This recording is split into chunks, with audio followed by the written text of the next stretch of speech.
Nafi Thiam semble préoccupée. Katharina Johnson-Thompson aussi.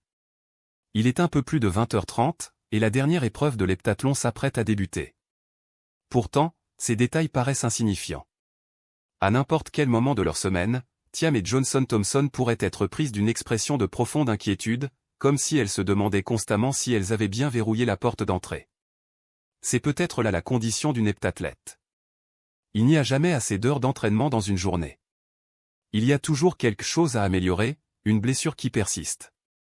Une heptathlète ne peut pas se contenter de parader dans l'arène, de poser devant les caméras ou de se relâcher en fin de série. Chaque seconde, chaque fraction de seconde, chaque once d'énergie doit être consacrée à ces 7 épreuves épuisantes, où les moindres marges font toute la différence. Vivre dans une anxiété quasi permanente semble être leur quotidien, un sentiment de n'avoir jamais fait assez. Il y a 3 ans, lorsqu'elle a remporté sa 2e médaille d'or olympique à Tokyo, Thiam s'est effondrée sur la ligne d'arrivée du 800 mètres, en larmes. Pas de joie, mais de soulagement, après des mois d'agonie et de stress enfin terminés. Thiam fête ses 30 ans ce mois-ci, mais ici, on ne mesure pas l'âge en années, mais en cicatrices. Carolina Klüft a pris sa retraite à 29 ans, Jessica Enneal a 30 ans. Denise Lewis a tenu jusqu'à 32 ans, regrettant de ne pas s'être retirée plus tôt.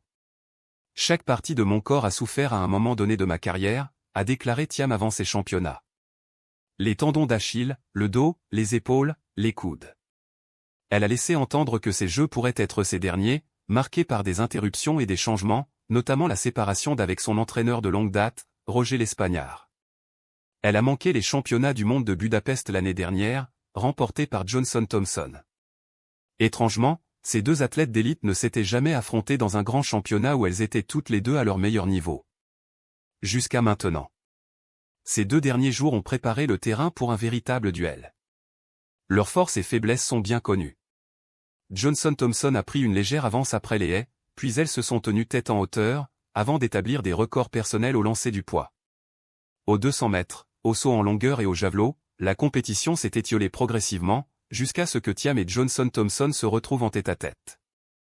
On pourrait dire que Johnson-Thompson a été malchanceuse d'exister à l'époque d'une des plus grandes heptathlètes de tous les temps. Mais ce serait sous-estimer l'influence qu'elles ont eue l'une sur l'autre, se poussant mutuellement à devenir des athlètes plus complètes. Thiam est une meilleure coureuse aujourd'hui. Johnson-Thompson a travaillé sur ses lancers, même si cela a un peu atténué sa vitesse brute. Et les voilà, côte à côte, sur une piste scintillante sous la pluie, Johnson-Thompson devant trouver 8,5 secondes pour décrocher l'or olympique. Par moments, elle semble sur le point de réussir. Thiam trébuche au premier tour mais garde la tête. Johnson-Thompson se cale derrière la solide Anna Hall et creuse l'écart peu à peu. Dans le dernier virage, elle prend l'avantage. Thiam, voyant sa rivale s'éloigner, ne peut que lutter et souffrir. Elle termine 6 secondes plus tard. Record personnel pour les 2. C'était la dernière course des Jeux Olympiques. Après cela, c'est indescriptible. On pourrait s'attarder sur les détails. Où Johnson-Thompson aurait-elle pu récupérer ses 36 points? 3 cm au saut en hauteur. 12 au saut en longueur. Un quart de seconde au 100 mètres. Sur 2 jours, sur 4 ans, c'est insignifiant.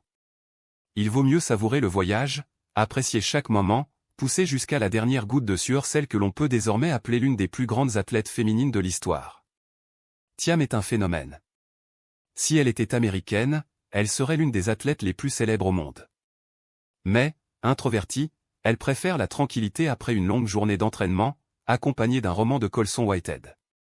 À la fin du 800 mètres, tout le monde s'effondre sur la piste, épuisé par ses efforts.